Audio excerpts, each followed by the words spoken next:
Hello, very beautiful community. We're going to look at one of Trump's wildest nights, where he had a meltdown with his phone. But we'll only spend half of our time analyzing that, because I want to then say, and this is increasingly something I'm doing on the channels, how is Trump's nuttiness related or not related to patterns in global politics, right? To what extent is the nuttiness we're seeing with Trump a representation of what's to come, and to what extent it's just particular to his neurology, his psychology, his personality disorder, and for all of the ugliness that's coming our way politically in the 2030s, it's not something that we should expect to perpetuate. So this is Trump on Sunday, and we've got an attack on the Pope at around 9 p.m. The Pope is weak on crime, terrible foreign policy, and it's a shame that the Pope isn't the Pope's brother, who is a MAGA supporter. Now, then Trump blasted out of the water this attack on the Pope that made world news by something even more deranged, which is an AI-generated image of him as Jesus, healing a sick man, with onlookers sort of gazing as weird mechanical / biological creatures fly around, and military equipment flies around, like some F-35s in the background. Now, later Trump said that he was posting a picture of himself as a doctor, and people wondered, is he going potty because it so clearly isn't, or is he lying? And the answer is he's clearly lying, right? He clearly posted a picture of Jesus, especially clear. That's especially clear because it's in such proximity with his attack on the Pope. But then Trump thought, well, I'll just lie about it and take it down because it's not gone down well. And he just didn't process any of this. He didn't think that it was going to work out against him. He just thought, right, see all this stuff in the image, boom, post. So we'll say a little bit more about what's going on with that frenzy in his head. But let's go on a bit. Then he posts a mock-up of Trump Tower on the moon at 10 to 10. Then he posts an attack on Bernie at 10 past 10. Then a Newsmax clip, and then another one. And then we're into the night. And that's when he announces the blockade of the Iranian ports after his attack on the Pope and his cameo as Jesus. And then an approving article, and then 2 or 3 more articles until 10 past 4 in the morning. So he's not sleeping. How do we think about this before we get to some global geopolitical implications? So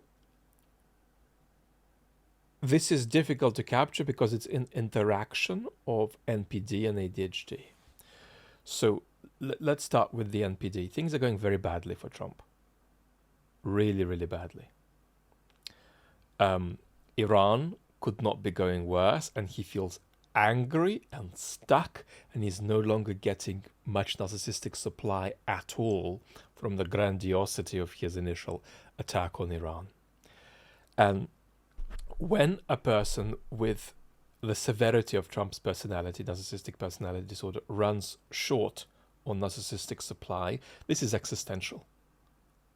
It feels like your whole personality is under threat. And so you need to engage in immediate rescue escalation, right? This is very common. Imagine that you have NPD and you're sitting at a dinner party, it's about 12 people, and you're completely ignored, just completely ignored. If you are a really bad NPD, you could deliberately throw your plate on the floor and then fake that it fell and do a meltdown about it and draw attention to yourself that way. This is completely normal behavior for NPDs. So Trump is in that realm. Things are not going well, and he's very, very, very undernourished with narcissistic supply. Orban's loss is really not going to help with that either, because he'll project it onto himself, and that'll trigger also thoughts in Trump about not just leaving office, which he doesn't want to do, but about being in office as a lame duck, because everybody knows that you're not supposed to run beyond 2 terms. So he's not doing well at all, and hence we get this frenzy. You compensate for it by frenzied action to try to draw attention to yourself. And very typically when NPDs do that, it's counterproductive for them, but still less bad than not getting any attention at all. Now, then there is the ADHD element. We have to go in 3 stages here because lots of beautiful ADHD people are watching this video. So we're going to move from ADHD on a bad day to ADHD without self-awareness of it, and then we're going to move to ADHD and NPD linked, right? So imagine an NPD, I beg your pardon, an ADHD person on a bad day, and they have bought a second-hand bit of IKEA furniture on eBay. And they bought it really cheap with a couple of bits missing and the instruction manual missing. And they've just come back from work and it's 7:30 p.m. and they need to cook dinner, but they've forgotten about dinner and they're actually going to try to build this thing. It's going to take 2 hours. Now, they don't have the manual and they are not confident they can do it without the manual, but they're just going to do it and see what happens. But then more crucially, they aren't going to check whether these 2 or 3 missing elements are going to be crucial to the construction of the bit of furniture such that it won't work without them. They'll have to dismantle it again, order these extra pieces, find them somewhere or make them, and then redo it. And so we're already an hour and a half in, it's 9 p.m. And then they realize that actually they've done a good job without the manual, so that's gone okay. But the two or three pieces that are missing are crucial, and that means they're going to spend 9 till 10 p.m. dismantling the whole thing. Then they're going to wait 2 or 3 days to order the bits that are missing, and then they're going to build it again, and then it's going to be great. So this is a perfectly frustrating and disappointing, but benign bit of failure of self-regulation. Now, add to that somebody who is not aware that they've got ADHD. So that's somebody who is not even going to have any thoughts about whether they might be vulnerable to trying to build something unbuildable on impulse, right? And then add high political office. So this might be a big geopolitical policy decision and not just building a cupboard. And ADHD or whatever bit of furniture it is, ADHD people can do this. There's no problem, but they just use compensatory mechanisms. But that depends on self-awareness or not even being aware that you've got the diagnosis, not having the diagnosis, perhaps being just aware how your mind works and being able to create alternate ways of, getting things done, responding to situations, processing information. Gavin Newsom does that, right? Gavin Newsom can absorb information, but he knows that some ways of absorbing information is going to go over his head. But because he is, whether you like his policies or his discourse, it doesn't matter. I'm speaking purely functionally here. He's a highly competent political actor because when he's in the realm where his mind actually gives him advantages because he can be decisive or creative or out of the box, that's great. Then there are moments when he gets undermined by his mind. But then he says, okay, cool, I can't do it in the conventional way, but why don't I find some alternate route to get the same thing done? That's where NPD comes in. If you've got NPD, you can't do that. If you've got NPD, you can't say, like Gavin Newsom says, I can't read. I just literally cannot read, basically. Under pressure, give me anything complex to read, I can't do it. But Gavin says, well, I am going to communicate effectively by thinking about other ways of doing this. Now, this is not a great example because Trump's actually very good at a certain kind of communication that's got him to where he is.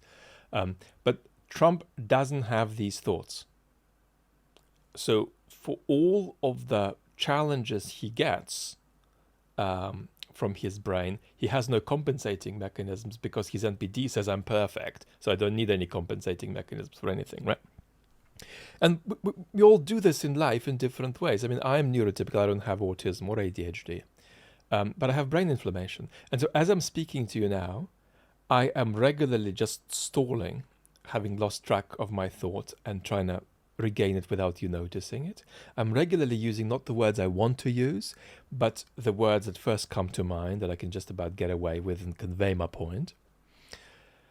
I am also often relying on just presence and authenticity and intentionality and the degree of warmth when I am less well and I've got more difficulty working with my brain, and then I get more verbose. I start using 3 or 4 big words instead of saying something in a simple way that I can do easily if I'm better. So that's an example of a human adult dealing with particular circumstances and doing compensatory mechanisms. Trump cannot do that. So all of his weaknesses, if they take him to the bottom of the ocean, he stays there, right? He's not going to avoid going all the way down by doing something about them. And that's a problem. That's a real, real problem. And so what we've got here is narcissistic lashing out at an impoverishment of narcissistic supply. And then we've got the ADHD situation of building the bit of IKEA furniture with the bits missing without working out if the bits are missing. But then you add to that lack of awareness of one's brain. Then you add to that high politics, and then you add to that NPD, and that's how you get the blockage of the Straits of Hormuz. Right? The blockage of the Straits of Hormuz is that benign moment of an ADHD person missing 2 or 3 pieces in a bit of second-hand IKEA furniture, taken to another level by lack of self-awareness, taken to a further level by high-powered politics, and then taken to a much further level of calamity by NPD, narcissistic personality disorder. So that's what we've got. Now, how does this cash out geopolitically? I think that there is a certain sense in which there's going to be a continuity with this, and a certain sense in which we're going to get beyond it. The continuity is going to be that interpersonal whim politics will be a central part of the carousel that essentially is our global geopolitical environment. It's a world of frenemies where who is an enemy and a friend of whom is not just something that is paradoxical. In other words, country A is friends and enemies with country B in different respects. It's also fleeting. Number 2 changes a lot. And number 3, it's fleeting in accordance with the interpersonal whims of people in power. We're in the age of monarchist ideology, the idea that there's got to be some kind of magical direct connection between leaders and their citizens that bypasses institutions. We need to challenge that. That's a very toxic ideological wash. We're in it. And so we're going to get that. So you are going to get a lot of whim politics in the 2030s, which is going to be very, very, very, very, very unstable because there is no continuity. You can have more continuity than that, even without having democracies dealing with one another. You might think democracies are going to respect certain principles, certain treaties, and so on. Far from always the case. But you could also say that authoritarian regimes could stick to certain principles over a 10, 20-minute period, 20-year period. We're going to have less of that. But there is going to be overall a stabilization in the 2030s, 2040s relative to the mess of Trump. And the stabilization is going to be that people are going to act less on completely magical thinking. Because one of the features of Trump is not just that he has post-truth communication, as does Putin, is that he has post-truth action. In other words, he doesn't just tell you 7 different things about why he's doing the Iran war. They're all ludicrous and incompatible with one another. He also does the war without privately behind that veneer of public communication. Behind that veneer of public communication, he doesn't have any clear strategy, any clear approach. Putin, for example, does. It's a bit ludicrous, his approach, but it's there, right? Trump has nothing like it. He is dealing with reality as though it were a certain kind of performance. And that will go. Remember how we often talk about the more hard-nosed authoritarians to come in the 2030s, 2040s. Well, they are not going to be, they're going to be post-truth communicators, but they're not going to be post-truth actors in the way that Trump is. They're actually going to be pursuing real goals in the world. They're going to be saying, I want to do B, I'm an A, I want to do B, I want to get to B.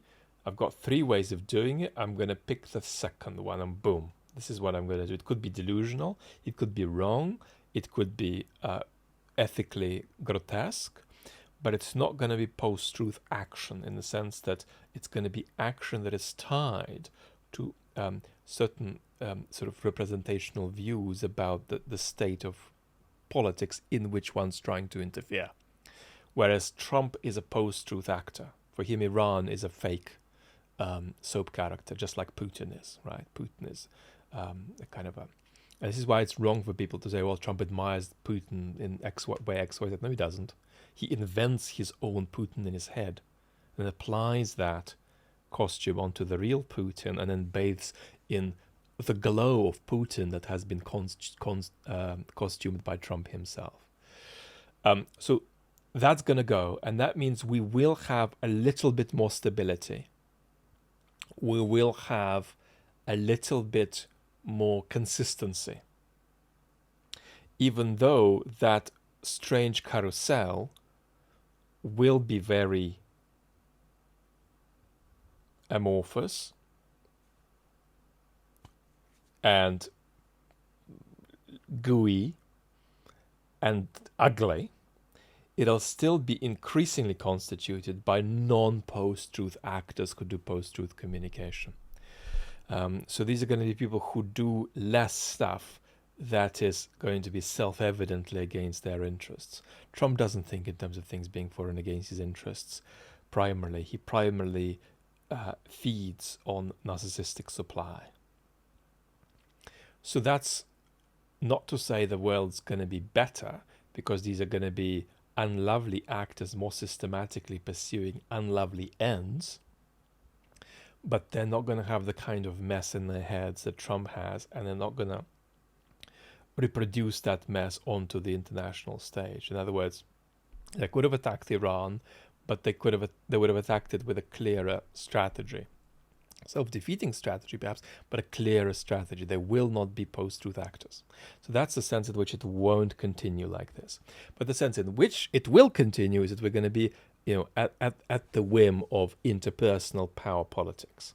It's just that the persons in that interpersonal carousel are going to be post-truth communicators, but no longer post-truth actors the way Trump is. Let's love and talk very soon.